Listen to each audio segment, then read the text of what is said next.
তুমিই তো এনেছো ঝিঙে কালকে, ওর জন্য আনি তো একদম কচি ঝিঙে গুলো। কচি দিয়েছে, কচি না দিলে ওরা আবার। হ্যালো বন্ধুরা, welcome back to my channel. সবাই কেমন আছো? আশা করি সবাই ভালো আছো। তো আজকে ছোট্ট একটা ভিডিও তোমাদের সাথে শেয়ার করব। তোমাদেরকে দুটো খুশির খবর দেবার আছে। প্রথম খবরটা চলো তোমাদেরকে আগে দেখাই। এখন খাওয়া দাওয়া হয়নি আমাদের, এই যে মেয়ে খেতে বসেছে, এখনো ভাত বাড়িনি। তো এই যে এটা হচ্ছে ইউরিন টেস্টের রিপোর্ট। তো আমি প্রেগনেন্ট। তো প্রথম খুশির খবরটা হলো এটাই। খুব খুশি আমি ভীষণ। আর আমার মেয়ে কতটা খুশি বললে কি একটু, কতটা খুশি এইদিকে তাকিয়ে বলো। খুব লজ্জা পাচ্ছে বল। ও ভীষণ লজ্জা পাচ্ছে। তোমাদের দাদা ভাই কি বলে দেখি, তোমার ফিলিংসটা বলো। তুমি বাবা হচ্ছ তো, বাবা তো আমি হয়েছে, আবার কি আছে, আমার বাবা হচ্ছ সেইটা বলো। তুমি খুশি নাকি? সবাই বলে জেনে যাবে। তো তোমাদের দাদাও লজ্জা পাচ্ছে, আমিও ভীষণ লজ্জা পাচ্ছিলাম প্রথম যে কিভাবে ভিডিওটা শুরু করব না করব। সবাই খুব ইজিলি বলে দেয়, কিন্তু আমি ভীষণ লজ্জা পাচ্ছিলাম। কদিন ধরেই ভাবছি যে এই ভিডিওটা বানাবো, কিন্তু কিভাবে শুরু করব সেটা বুঝতে পারছিলাম না। তো চলো ফাইনালি তোমাদেরকে বলে দিলাম। তো তোমাদের দাদা একটু আগে কাছ থেকে বাড়ি আসলো, এখন খেতে দেব। এই যে মাছের ঝোল বানিয়েছি, ঝিঙে দিয়ে মাছের ঝোল। তো এখন খেতে দেব। দিয়ে পরের কি খুশির খবর সেইটা তোমাদেরকে আবার একটু বলছি। কি বলছিস? পেঁয়াজ কাটিনি। পেঁয়াজ কাটতে হবে।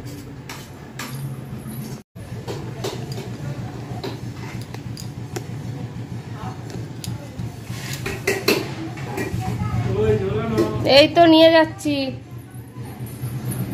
ঝিঙে দিয়ে কাতলা মাছ আর রুই মাছ মিশিয়ে দুরকম মাছের ঝোল। এই শাক ভাজা আছে, আগে শাক ভাজা খাও। ওই চুবড়িতে মনেই ছিল না। পালং শাক ভাজা, নতুন সবজি শীতের। এখনো পালং শাক উঠিনি, কিন্তু আমাদের বাড়ি পালং শাক রান্না হয়েছে। পালং শাক ভাজা। এখন সব সবজি সারা বছর পাওয়া যায়, কিন্তু পালং শাকটা হচ্ছে শীতকালের সবজি। হাঁড়িটা ঢাকা দাও।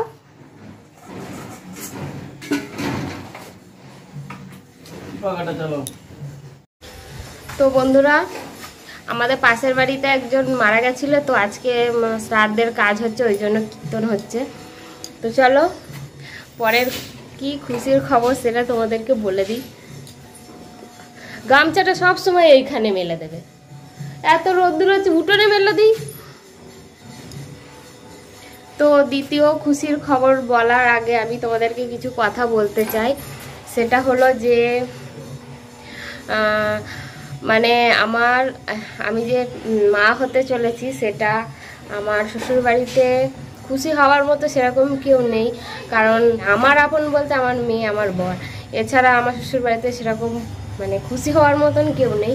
তবে হ্যাঁ, আমার বাপের বাড়িতে আমার মা বাবা সবাই খুশি। মা বাবা ভাই বোন, আমার বাপের বাড়িতে সবাই খুব খুশি। আমার মা অনেক দিন ধরেই বলছে যে আর একটা বেবি নিয়ে নিতে। তো প্রস্তুতি ছিলাম না, প্রথম ভাবছিলাম যে আর বেবি নেব না। তো তারপরে মনে হলো যে আর আমার মেয়ে সবসময় বলে আমার একা ভালো লাগে না। তো ওর কথা মানে ওর কথা ভেবেই আর একটা বেবি নেওয়ার সিদ্ধান্ত নিলাম। তো ফাইনালি নিয়ে নিলাম। আমার আসলে কি বলতো, ইউরিন টেস্টটা তোমাদেরকে ঠিক করে দেখালাম না। তো বন্ধুরা, অনেক দিন ধরেই ট্রাই করছিলাম, তো আমার বেবি আসছিল না। তো ফাইনালি মানে 2-2.5 মাস মতো হয়ে গেছে, তারপরেই আমি জানতে পারি। মানে 2 মাস ধরে আমার যে পিরিয়ডসটা হয় সেটা হচ্ছিল, ওই জন্য বুঝতে পারছিলাম না যে আমি প্রেগনেন্ট কিনা। 2বার টেস্ট করার পরে তারপরে ফাইনালি ডাক্তার বলল যে আমি প্রেগনেন্ট। তো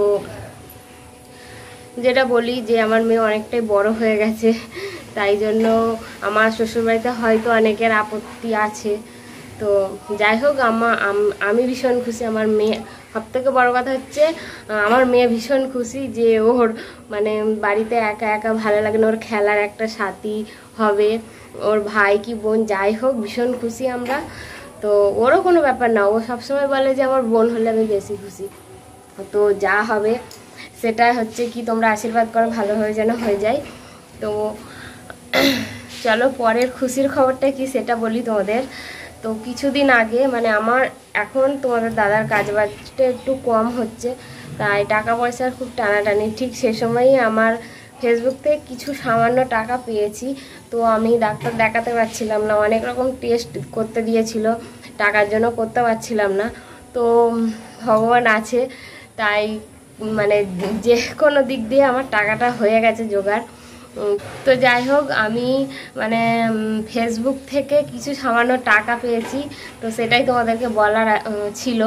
আসলে আমি টাকাটা এমন সময় পেয়েছি আমি যে তোমাদেরকে টাকাটা দেখাবো হাতে নিয়ে, তো সেটা আমার কাছে নেই। পাওয়ার সাথে সাথেই আমার মানে দুদিনের মধ্যে খরচ হয়ে গেছে, কারণ সেই সময় আমার ইউএসজি রিপোর্ট করানোর ছিল, অনেক রকম রক্ত পরীক্ষা করানোর ছিল।